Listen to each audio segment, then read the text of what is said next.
సభను అలంకరించిన పెద్దలకు, మీరందరూ నా పిల్లలు లాంటి వాళ్ళు. మీరంతా నా పిల్లలు వెంట వాళ్ళమ్మా. నా బాధ ఏంటంటే నా కుమారుడు డ్రగ్స్కి అడిక్ట్ అయిపోయాడు.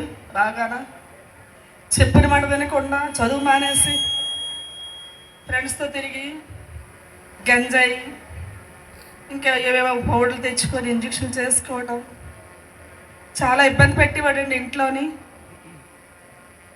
నా భర్త చనిపోయాడండి. పిల్లలు చిన్నప్పటి నుంచి ఆదరణ లేదు. నేను ఒక్కరిదానే చూసుకోవడం. 2 పిల్లలు నాకు. మాది శ్రీకాకుళం జిల్లా బెజ్జపురం గ్రామం.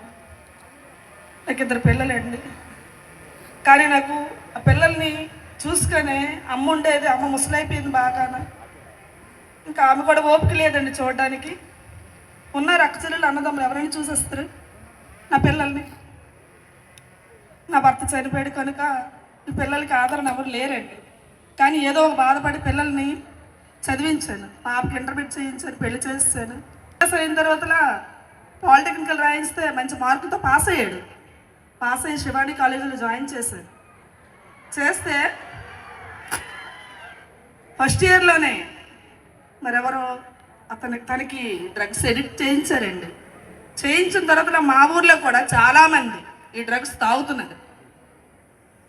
ఈ ఫ్రెండ్స్తో తిరిగి నైట్ టైం అంతా వాళ్ళతో తిరిగికొని వచ్చి ఏ టైంకి వచ్చి కూడా ఏంటి 4 రోజులు 5 రోజులు వచ్చేవాడు కాదు. ఎక్కడో రూమ్ తీసుకొని తాక్కుంటూ నా ఫోన్ కూడా చేస్తే లిఫ్ట్ చేసేవాడు కాదు, రింగ్ అయ్యేది.